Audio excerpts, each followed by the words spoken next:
So it's been 2 years since I owned the R1200gsa, and did I make the right choice?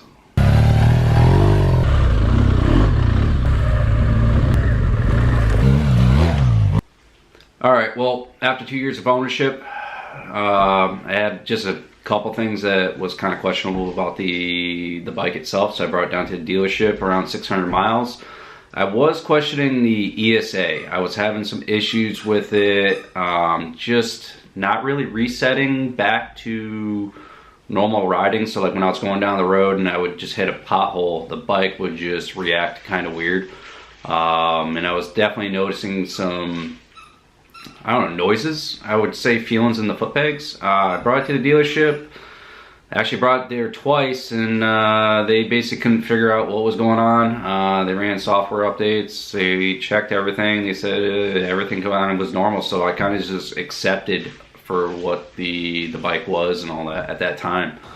Alright, so riding in a group, I did get the headlight guard, but I am missing part of the grill now. Definitely sheared off. I think Pete did that. I'm getting a lot of rock chips from riding with, you know, the groups and all that. I did put the guards on, but I never actually did the whole brace thing. And this one's actually touching the cylinder head now, and the other one isn't. So it clearly tells me that engine guard over there definitely definitely kind of bent a little bit. So I did get a bunch of scratches pretty much right on the tank pad, just because I didn't actually put a pad. So instead of getting it all repainted, I just said, alright, I'll just put a bunch of stickers on there. What I also noticed when I first got it is I was putting a bunch of small scratches right here, and what I've actually found out is they didn't actually get any worse. So I didn't bother really dealing with it too much, because actually the tank did hold up pretty well. I did bend my rear subframe a little bit. That was from having the luggage racks on, and I actually had some soft bags over the luggage, and I went down on a trip one time going over a bunch of rocks, and let's just say it didn't really work so good. So in the Northeast, we ride in a bunch of rocks, so wheels got pretty much tarnished up pretty good. So now I can actually just change the tire with not really worrying too much about protecting the rim. Let's take a look at the front. The front probably cured more damage. Like I hit a rock pretty good right here. Let me see if I can focus. Which caused pretty much having a big chunk taken out like right there. Alright, upgrades. Let's see. Engine brace, Ryachik, I forgot the name brand. Awesome. I did go down on pavement one time, and these things held up very well. A little carnage right there, but they do really nice, and they're lightweight, and they do what they're supposed to do. I did change out the handlebars. I'm in the process of bringing them back.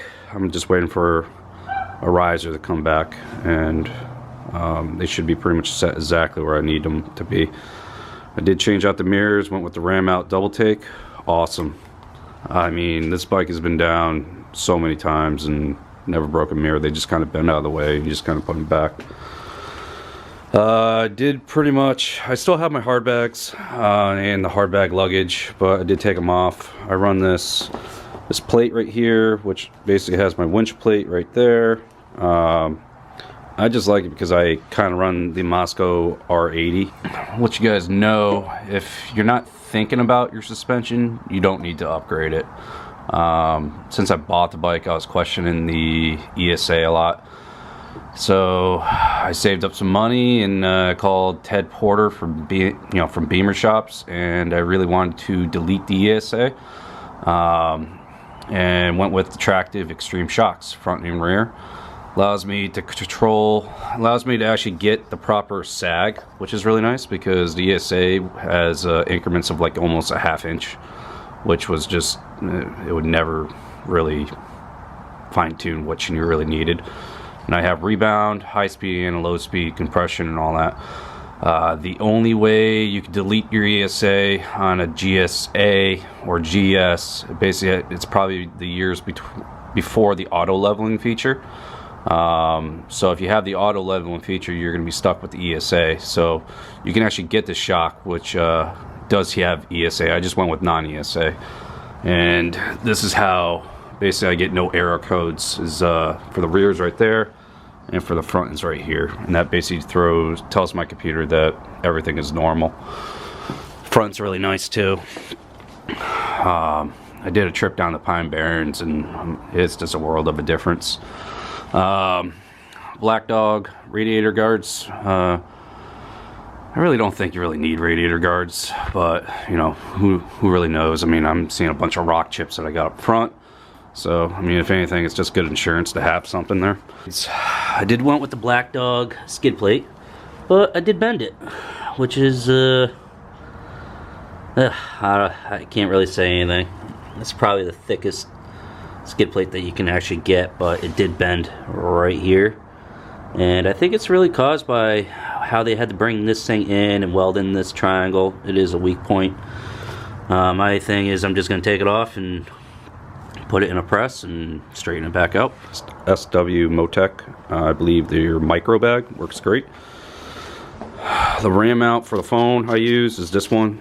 Kind of goes up and down. I've lost my phone 3 times on the other one, which basically is just kind of an X pattern.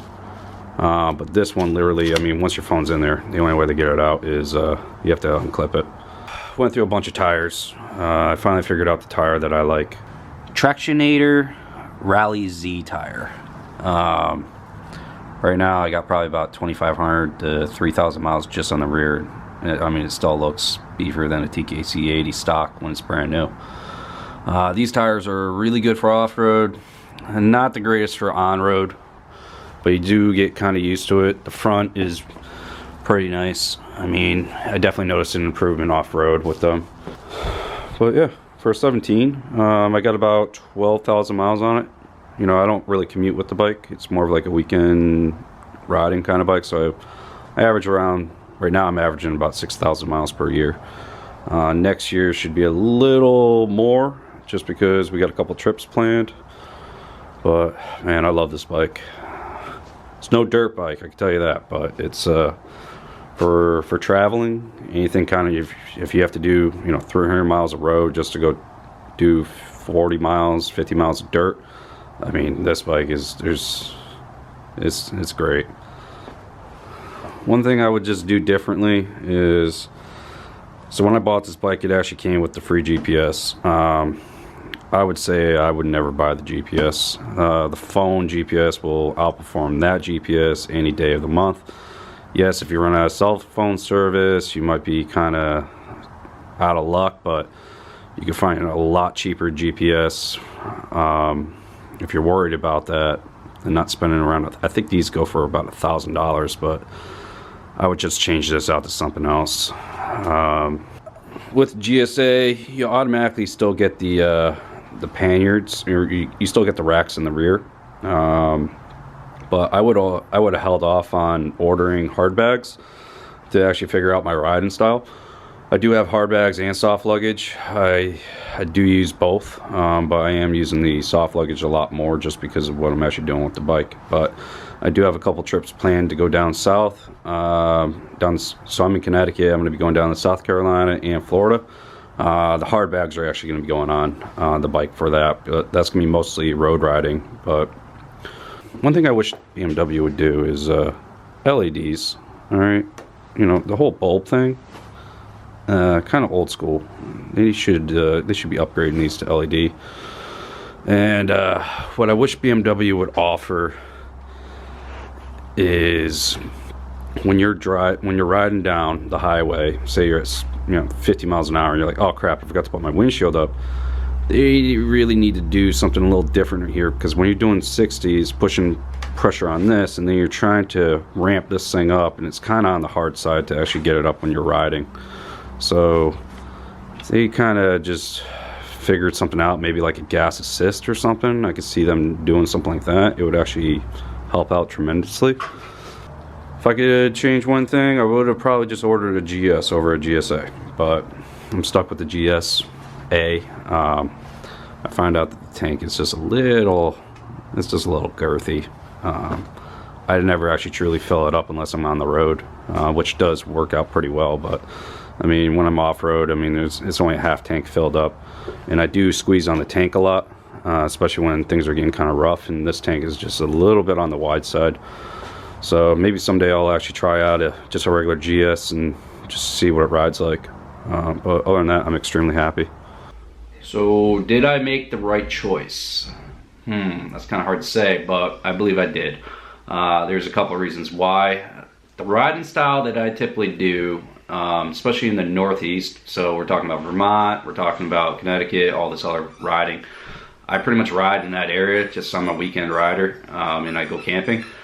But we got to do a lot of riding just to find a little bit of off-road that we can do. So, you know, I bought this bike in late 2017. You know, there has been a few other models that came out.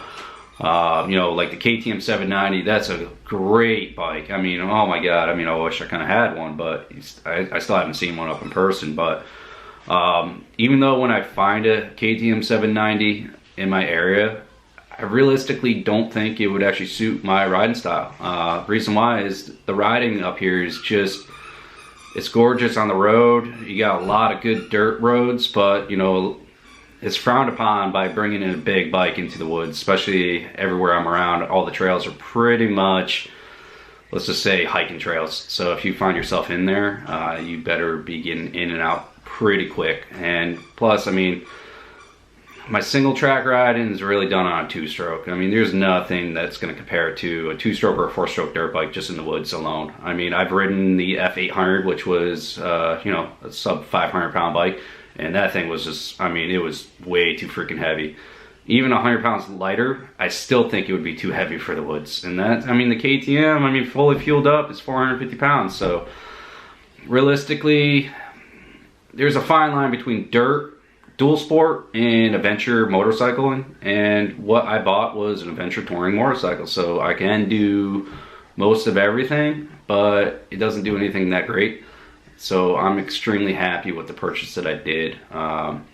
What I tell people is, you know, this bike might not be suited to your type of riding style. So you really got to figure out what your main intention is for riding with the bike and what you're going to do with the bike. So my main thing is I wanted a camping bike. So I had the F800, thought it was still too heavy for the woods. So, you know, I went to the dealership, traded it in, and said, give me even a heavier bike.